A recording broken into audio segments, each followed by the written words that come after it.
Team बनाओ और करोड़पति बन जाओ।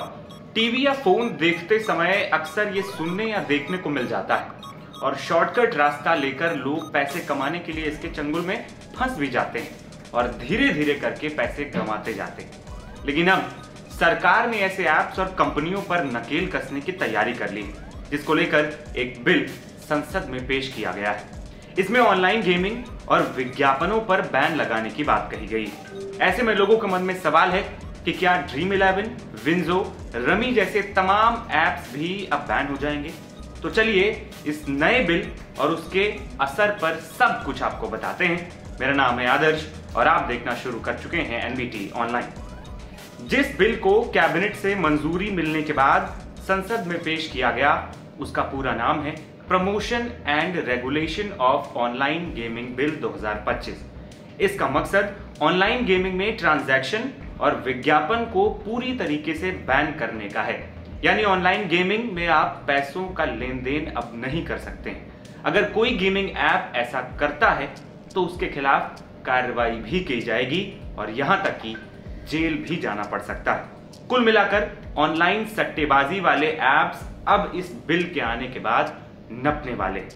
बताया गया कि इस बिल के जरिए ऐसे ऑनलाइन गेम तो बैन किए जाएंगे जिनमें लोग पैसा लगाते हैं, लेकिन इसके अलावा ऑनलाइन सोशल गेम्स जैसे कि कैंडी क्रश, लूडो और ई स्पोर्ट्स को बढ़ावा मिलेगा, जिससे भारतीय स्टार्टअप्स को बूस्ट मिलेगा और गेमिंग का एक नया बाजार भारत में तैयार होगा। यानी बिना रिस्क वाले ऑनलाइन गेम्स को इस बिल से बढ़ावा मिलेगा।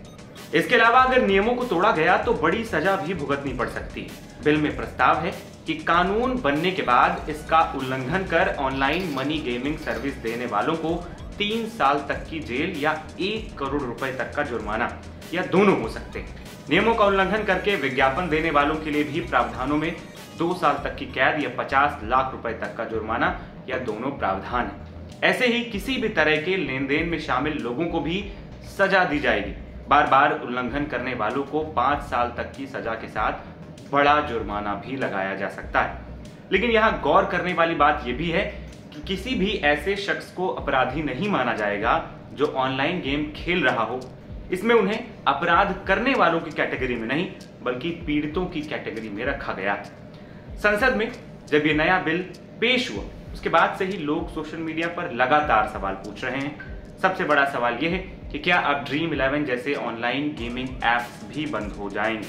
दरअसल इस बिल में साफ कहा गया है कि जिन ऐप्स पर पैसा लगाना पड़ता है या जिनमें सट्टेबाजी बढ़ती है उन पर कार्रवाई होगी।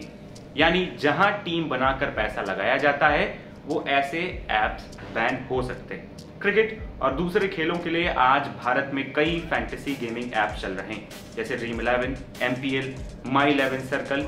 लेकिन बिल के नए नियम कहते हैं कि किसी भी तरह का पैसा लेन देन करने वाले ऐप और लत लगाने वाले ऐप्स अब बंद किए जाएंगे। यानी अब इस बात की पूरी संभावना है कि तमाम फैंटेसी ऐप्स अब बैन किए जा सकते हैं। ये बिल इसलिए भी खास है क्योंकि गेमिंग सेक्टर में सरकार को हर साल 20,000 करोड़ रुपए टैक्स के रूप में मिलते हैं। पिछले कुछ समय में गेमिंग से जुड़ी करीब 400 स्टार्टअप्स भारत में शुरू हो चुके हैं।